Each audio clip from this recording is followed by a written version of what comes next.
మగువా ఓ మగువా episode number 110. Satyavathi tension పడుతూ రోడ్లో పోతుండగా కింద పడిపోతుంది. అప్పుడు చెంచలమ్మ చూసి అమ్మ అమ్మ అని పిలుస్తూ తనని కారులో పడుకోబెట్టి తనకు స్పృహ వచ్చాక తెలుసుకొని ఎక్కడ కావాలంటే అక్కడ దింపుదామనేసి బస్వాకి చెప్పి కారులో పడుకోబెడుతుంది. ఆ తర్వాత చెన్నకేశ్వర్ గారు రోడ్లో బైక్లో పోతూ ఉంటారు. అప్పుడు ఎదురుగా ఒక కారు వస్తుంది. ఆ కారులో నుండి మన విజయమ్మ దిగుతుంది. ఎవరిని వెతుకుతున్నారు కేశవులు గారు అని అడుగుతుంది విజయమ్మ. ఎవరిని వెతకడం ఏంటి, నేను ఏదో పని మీద పోతున్నాను అని అంటారు ఆయన.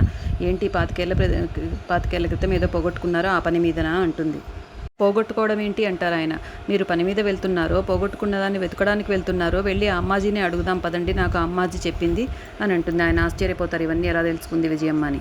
మీరు దేనికోసం వెతుకుతున్నారో చెప్పండి, మీరు 25 ఏళ్ల క్రితం ఏం పోగొట్టుకున్నారు, మా నాన్న మీకేదో చెప్పిన రహస్యానికి దీనికి ఏదో సంబంధం ఉన్నట్లున్నది, నాకు ఈరోజు తెలిసి తీరాలి అంటుంది.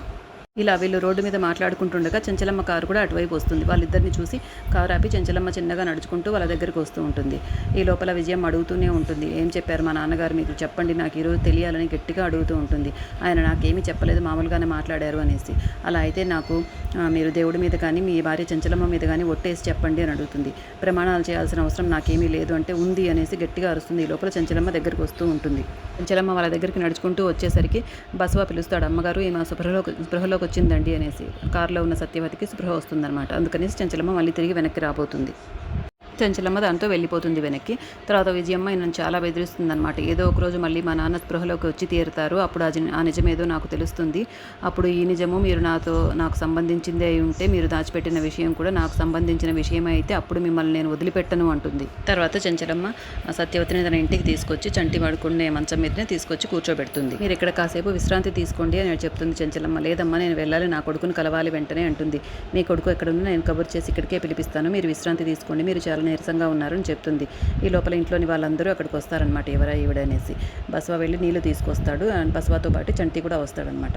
చంటికి వాళ్ళు బసవ నీళ్ళు తీసుకొచ్చి చెంచలమ్మ తాపిస్తుంటే అందరూ అడ్డు ఉండడం వల్ల చంటికి వాళ్ళమ్మ కనిపించదు.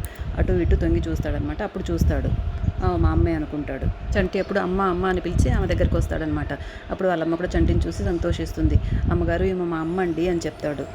అప్పుడు సింధూర కూడా అక్కడికి వస్తుంది. కారులో వస్తుంటే మీ అమ్మగారు కళ్ళు తిరిగి స్పృహ పడిపోయారు ఎండ దెబ్బకి, నేను చూసి కారులో తీసుకొచ్చాను చంటి, మీ అమ్మాయి అని నాకు అప్పుడు తెలియదు, పోన్లే సంతోషం అంటుంది. అమ్మ ఇప్పుడు నీకు ఎలా ఉందమ్మా అని చంటి అడుగుతుంటే, అయ్యగారి దగ్గరికి వెళ్ళు, నీరసంగా ఉంది కదా మీ అమ్మ, చంటి ఏదైనా అయ్యగారు మందిస్తారంటే, అయ్యగారు ఇంట్లో లేరండి, ఏదో ముఖ్యమైన పని మీద బయటికి వెళ్ళారు అని చెప్తాడు చంటి. తర్వాత చెంచలమ్మ మీ అబ్బాయిని మేము కన్న బిడ్డలాగా చూసుకుంటున్నాము, మీ కొడుకు గురించి మీరు ఏమి దిగులు పెట్టుకోవద్దండి అని చెప్తుంది సత్యవతికి. తర్వాత చెంచలమ్మ చంటికి ఇలా చెప్తుంది, చంటి మీ అమ్మగారిని లోపలికి తీసుకెళ్ళు, ఆవిడ ఆరోగ్యం బాగా అయ్యే వరకు నువ్వే దగ్గరుండి చూసుకో, ఆవిడ ఇక్కడే ఉంటారు, తన ఆరోగ్యం బాగా అయ్యే వరకు అన్నీ నువ్వే దగ్గరుండి చూసుకో, ఏం కావాలన్నా అన్నీ దగ్గరుండి చూసుకునైనా అని చెప్తుంది. అంటే ఇక నుండి ఈ చంటిగాడి అమ్మ కూడా ఇక్కడే ఉంటుందేమో అని ఈ ముగ్గురు చాముండి వాళ్ళమ్మ రవిబాబు వాళ్ళమ్మ తిట్టుకుంటూ ఉంటారు. ఆయన వాళ్ళ కాకుల్లోనూ కాని వాళ్ళ కంచాల్లోనూ అంటే ఇదేనేమో అని తిప్పుకుంటూ పోతారు. తర్వాత చెన్నకేశవులు గారు విజయమ్మ భర్త కలుసుకుంటారు కదా ఎప్పుడు, అలా కలుసుకునే చోటుకి వచ్చి కూర్చొని దిగులు పడుతూ ఉంటాడు ఆయన కేశవులు గారు. అప్పుడు విజయమ్మ భర్త వచ్చి, ఏంట్రా ఇంకా చీకటి కూడా పడలేదు అప్పుడే పిలిచావు, ఎప్పుడు నేను పిలిచేవాడిని ఈసారి నువ్వే పిలిచావు ఏంటంటే ఏం మాట్లాడరు అనమాట. గ్లాస్లో మందు పోసుకొని గబగబా తాగేస్తారు. ఏంట్రా కేశవ నువ్వు ఎప్పుడు తాగంది నువ్వు తాగుతున్నావేంటి అని ఆశ్చర్యపోతాడు విజయమ్మ భర్త. నా బాధ ఎవరికి చెప్పుకోవాలో తెలియక తాగుతున్నాను రా అని ఏడుస్తారు. నేను నీ ఫ్రెండ్ని రా, నాతో చెప్పుకో అంటాడు ఆయన. అప్పుడు చెప్పడం కోసమే తాగుతున్నాను, నీతో చెప్పాలి తప్పకుండా అంటాడు. ఇలా తాగకుండా ఇంటికి వెళ్ళి ఉంటే సత్యవతిని చూసుండేవాళ్ళు, ప్రాబ్లం సాల్వ్ అయి ఉండేది. 25 ఏళ్లుగా మాకు దూరమైన మా బిడ్డ ఎప్పుడు కనిపిస్తాడా, ఎప్పుడు మా దగ్గరకు వస్తాడా అని పిచ్చివాళ్ళలాగా వెతుకుతున్నాను రా అని చెప్తాడు ఆయన. తప్పిపోవడం ఏంటి అని ఆశ్చర్యపోతాడు విజయమ్మ భర్త. చనిపోయేవాడు ఎందుకు తిరిగి వస్తాడు, ఎలా కనిపిస్తాడు, చనిపోయిన బిడ్డ గురించి తిరిగి వస్తాడని ఆలోచిస్తున్నాడు, ఏదో బాధలోలే అనుకుంటాడు. చనిపోయిన వాడు ఎలా కనిపిస్తాడరా అంటాడు విజయమ్మ భర్త. నేను చెప్పాలనుకుంటున్నది వేరు, నువ్వు అనుకుంటున్నది వేరు అనేసి చెన్నకేశ్వర్ గారు మనసులో అనుకుంటారు. నేను చెప్పలేను ఇంకా ఈ బాధలో, నువ్వు కూడా బాధపడతావని ఇంకా తెలుసుకోలేదనమాట ఆ విషయాన్ని.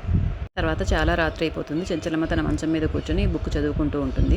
అప్పుడు సత్యవతి అక్కడికి చీర తీసుకుని వస్తుందన్నమాట. ఒకప్పుడు అంటుంది కదా, నా కొడుకుని బాగా చూసుకుంటున్న అమ్మగారికి నేను చీర పెట్టాలనుకుంటున్నానని. ఆ చీర తీసుకుని వచ్చి చెంచలమ్మ గదిలోకి వస్తుంది. లోపలికి రావచ్చు అమ్మ అనేసి రమ్మని పిలుస్తుంది. చెంచలమ్మ నేను మీకు ఒక చీర తీసుకొచ్చాను, నా కొడుకుని బాగా చూసుకుంటున్నారు కదా, అప్పుడే అనుకున్నాను ఇవ్వాలని, మరి మీరు గొప్పవాళ్ళు, నేను ఇవ్వచ్చో లేదో కూడా నాకు తెలియదమ్మా, ఏదో నా అభిమానం కొద్దీ తెచ్చాను తీసుకోండి అని ఇస్తుంది. చెంచలమ్మ ఆ చీరను స్వీకరిస్తుంది. ఇంతలో ఎపిసోడ్ అయిపోతుంది. రేపటి ఎపిసోడ్ సత్యవతి చెన్నకేశ్వర్ గారు ఇద్దరు ఒకరినొకరు కలుసుకున్నట్టుగా చూపిస్తారు. మరి ఏం జరుగుతుందో రేపు చూస్తాం.